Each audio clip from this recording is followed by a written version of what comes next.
¿Alguna vez se han puesto a pensar en cómo está construido por dentro algo tan común como una lección de un libro de texto? Bueno, hoy vamos a hacer justo eso. Vamos a desarmar, capa por capa, un capítulo sobre la salud, para ver el diseño tan ingenioso que se esconde detrás. Y todo comienza justo aquí, con el título La salud, el cuerpo y la mente. Ojo, que esto no es casualidad, ¿eh? De entrada ya nos están abriendo el panorama. No vamos a hablar nada más de un resfriado o de un dolor de cabeza. Esto se trata también de cómo nos sentimos por dentro, de nuestro bienestar mental. Así que esta es nuestra hoja de ruta para hoy. Primero, veremos el plan general. Después, nos meteremos con los cimientos, o sea, el vocabulario. Luego veremos esas palabras en acción, exploraremos cómo se construyen los consejos. Y para cerrar, llegaremos a una idea mucho más amplia de lo que es el bienestar. Muy bien, empecemos con la idea general. Vamos a pensar en este capítulo no como un texto aburrido, sino como un mapa, una guía que nos lleva de la mano para poder conversar sobre un tema tan importante como la salud. A ver, como en cualquier construcción, todo empieza por la base, por los cimientos. Y en el mundo del aprendizaje, ¿cuáles son esos cimientos? Pues las palabras, claro. Y fíjense qué interesante cómo se organiza el vocabulario en 3 grupos muy claros. Primero, las partes del cuerpo. Segundo, los síntomas y las enfermedades. Y un tercer grupo que es, la verdad, un atajo genial para que cualquiera se sienta más en confianza. ¿Ven esto? Las llaman palabras transparentes. Y es que es una idea brillante. Si se empieza con palabras que ya son reconocibles, como doctor u hospital, se pierde ese miedo inicial de no entiendo nada. Es como un empujoncito de confianza que te invita a seguir adelante. Pero bueno, una lista de palabras sueltas no sirve de mucho si no sabemos cómo usarlas, ¿verdad? Por eso, la siguiente capa se encarga de eso, de ponerlas en acción, de llevarlas al mundo real a través de un diálogo. Y aquí está el ejemplo perfecto. En una conversación súper sencilla, las palabras dejan de ser algo que hay que memorizar y se convierten en herramientas de verdad. Fatal, fiebre, ahora son la clave para expresar una necesidad, algo real y urgente. Lo que se está enseñando aquí es mucho más que solo palabras. Es básicamente el guión para una visita al médico. Primero expresas cómo te sientes. Luego te examinan y al final te dan un diagnóstico y consejos. Es un mapa para una conversación crucial. Bueno, ahora sí llegamos a la parte de la gramática. Y es aquí donde el diseño de esta lección se pone de verdad, pero de verdad inteligente. Uno podría pensar, a ver, ¿órdenes? ¿Qué tiene que ver aprender a dar órdenes en un capítulo sobre salud? Suena como que no encaja, ¿no es cierto? Pero esperen, que la razón detrás de esto es fantástica. ¡Claro! Ahí está. Pensemos un segundo. ¿Qué es un consejo del doctor sino una serie de instrucciones o, bueno, de órdenes amables? Lávate las manos, no salgas de casa. El modo imperativo deja de ser una regla aburrida y se convierte en el lenguaje que usamos para cuidarnos. Y lo bueno es que permite enseñar las 2 caras de la moneda, tanto lo que sí debemos hacer como lo que tenemos que evitar. Aquí la gramática no es abstracta, es una herramienta súper práctica y vital. Y ahora llegamos a la capa final, y aquí es donde la lección da un salto increíble, porque pasa de hablar de una enfermedad personal a una idea mucho pero mucho más grande, el bienestar en general. El capítulo nos pone enfrente la definición oficial de la OMS, nada menos, y dice que la salud no es solamente no estar enfermo, es un estado de bienestar físico, mental y social. Es una visión completa de 360 grados de la persona. Y no solo lo dice, sino que lo hace visual. Fíjense cómo conecta la fortaleza mental con algo tan concreto como una buena alimentación, como la dieta mediterránea. ¿Se acuerdan del título? Cuerpo y mente. Pues aquí, esa promesa se cumple por completo. Y esta es la revelación final, el giro inesperado. El capítulo va más allá de la medicina y se mete en terrenos de sociología y hasta de economía. Pasamos de hablar de un simple resfriado a la felicidad de toda una sociedad. Es que miren esto. De repente, estamos hablando de las mismas variables que utiliza la ONU para medir y comparar la felicidad en todo el mundo. Una lección de español nos llevó a la economía del bienestar global. ¿No es increíble? Así que resumiendo, empezamos con un dolor de garganta y terminamos reflexionando sobre el significado de una vida feliz. La verdad es que es un diseño de lección increíblemente ambicioso y, si me preguntan, hasta hermoso. Y el capítulo termina así, con esta pregunta, devolviéndonos la pelota, dejándonos con la reflexión. Y ese es un final perfecto, porque el mejor aprendizaje no es el que solo nos da respuestas, sino el que nos inspira a hacernos preguntas más grandes. ¿Qué tal para dar órdenes, hacer peticiones o simplemente indicarle a alguien qué hacer en español? Hay una herramienta clave. Hoy vamos a desglosar el modo imperativo, que es fundamental para una comunicación, mucho más directa y efectiva. ¡Arranquemos! Y para empezar, aquí tenemos un ejemplo clásico y, sí, bastante directo, ¿no? La serpiente le dice al flautista, ¡cállate! Este es el imperativo en su forma más pura, una orden directa para que alguien haga o, en este caso, deje de hacer algo. Y esa es la gran pregunta, ¿cierto? Porque, el imperativo no es solo para dar órdenes. Es la forma en que pedimos, aconsejamos e incluso invitamos a la gente. Dominarlo de verdad abre un mundo de posibilidades en cualquier conversación. Muy bien, vamos a meternos de lleno en esto. Mucha gente asocia el imperativo solo con ser mandón, pero vamos a descubrir que es una herramienta increíblemente versátil para la comunicación de todos los días. La definición formal es esta, pero la parte clave, la que de verdad importa, es esa frase, influir en sus acciones. No estamos describiendo el mundo, sino que estamos intentando activamente que algo pase, pidiéndole a alguien que actúe. Y como se puede ver aquí, la lista de usos es enorme. Va mucho más allá de lo que uno se imagina, desde un ayúdame hasta un ven a mi fiesta o un útil toma esta medicina. El imperativo está por todas partes, en todo tipo de situaciones sociales. Bueno, suficiente teoría. Vamos a la práctica. ¿Cómo se construyen estas formas verbales? Empecemos con los comandos positivos, o sea, los afirmativos, y la base de todo, los verbos regulares. Aquí viene el primer reto. Tenemos nuestras 3 terminaciones de siempre, AR, ER y R. La pregunta es, ¿cómo las transformamos en órdenes para tú, vosotros, usted y ustedes? Veamos las reglas. Y aquí están las respuestas. Hay que fijarse en los patrones. Para tú, la forma informal, es igualita a la tercera persona del presente. Él habla, tú habla. Para vosotros, que se usa sobre todo en España, es fácil. Se cambia la R final por una CD. Y para usted y ustedes, las formas más formales, se usan las terminaciones del subjuntivo. Y por cierto, en varias partes de América Latina se usa vos con sus propias formas, como habla o comé. Pero eso es tema para otro día. Pasemos ahora a los verbos irregulares. Y no hay que verlos como una lista aburrida para memorizar. Pensemos en ellos como potenciadores, como superpoderes para la conversación. Son palabras tan comunes que dominarlas nos hará sonar muchísimo más naturales. Aquí tenemos 10 de los grandes.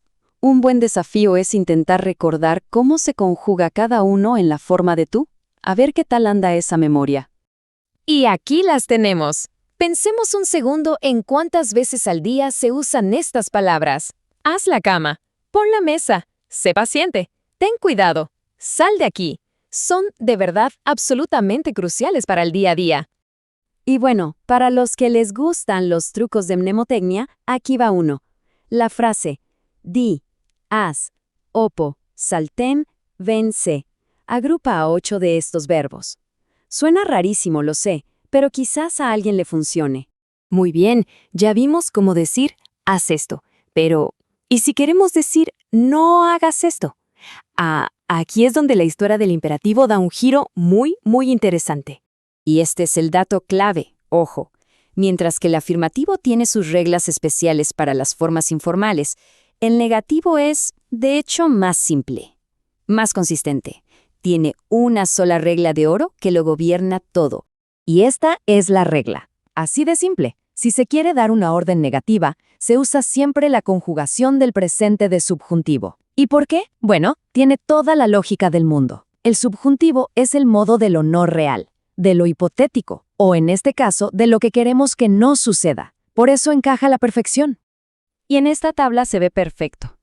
La clave aquí es fijarse en el famoso cambio de vocal.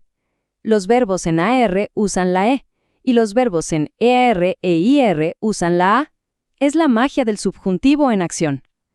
Hay que recordar siempre la diferencia. Afirmativo, habla; negativo, no hables. Bueno, y si ya queremos pasar al siguiente nivel, a sonar de verdad fluidos, tenemos que hablar de los pronombres. ¿Dónde poner me, te, lo, se, cuando estamos dando una orden? Y aquí las reglas son opuestas. Es súper importante recordar esto. En afirmativo, el pronombre se pega al final del verbo. ¡Pum! Una sola palabra. Dime, cómpralo. En negativo, va sueltito y antes del verbo. No me digas, no lo compres. Mucho ojo con ese detalle. Y para rematar, un detallito que hace toda la diferencia para sonar bien. Para evitar decir léelo, que al oído suena un poco raro, ¿no? Como que no fluye. Vuelo, el español hace este cambio mágico y transforma le en se. Así, en vez de dale el libro a ella, decimos dáselo. Mucho más fluido, ¿a que sí? Y ahí lo tienen, un recorrido completo por el imperativo en español. Como hemos visto, es mucho más que solo dar órdenes. Es una herramienta para conectar, para guiar y para compartir. La pregunta ahora es, con estas herramientas en mano, ¿cómo se van a usar en las próximas conversaciones? A practicar se ha dicho. ¿Qué tal? Bueno, hoy nos metemos de lleno en una parte del español que es, de verdad, súper útil y muy viva: el modo imperativo. Y ojo, no es solo para dar órdenes, Para nada.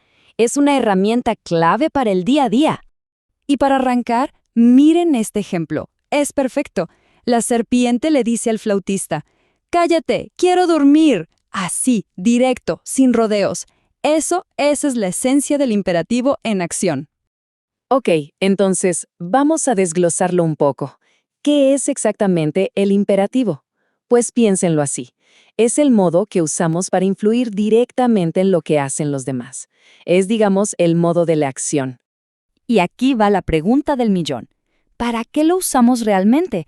Porque si lo primero que se nos viene a la cabeza es solo para mandar, la verdad es que la respuesta es mucho, mucho más amplia y más interesante.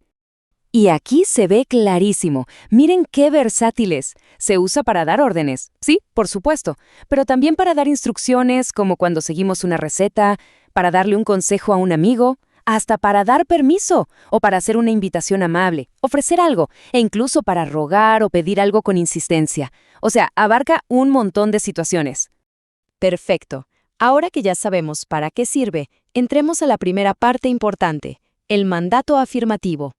Aquí es donde vemos las reglas del juego para decirle a alguien qué hacer. Pero antes de conjugar, un momento. Primero hay que saber a quién nos dirigimos.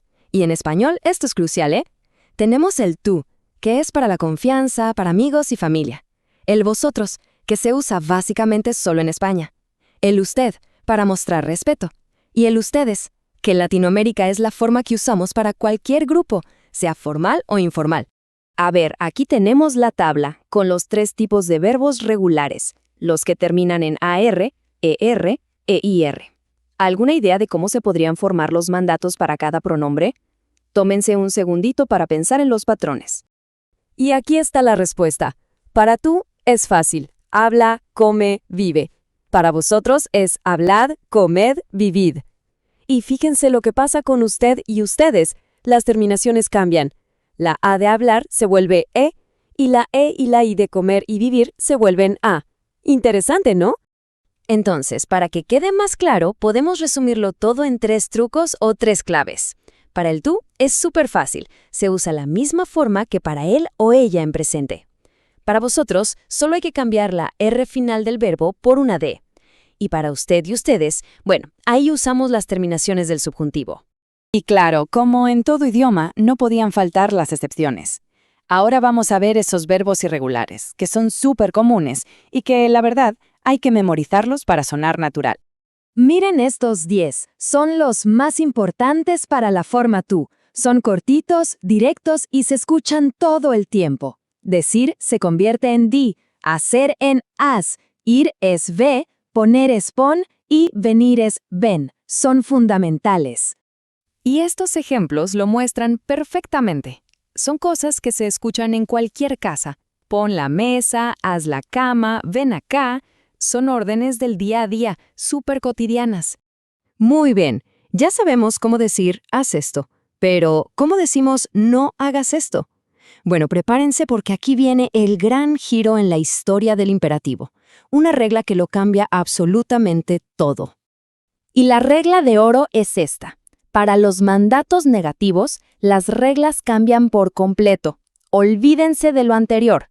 Todas las formas, para todas las personas, sin ninguna excepción, usan el presente de subjuntivo. Este es de verdad el punto más importante de todos. A ver, esta comparación lo deja súper claro. En afirmativo decimos, ven aquí, pero en negativo cambia a no vengas aquí.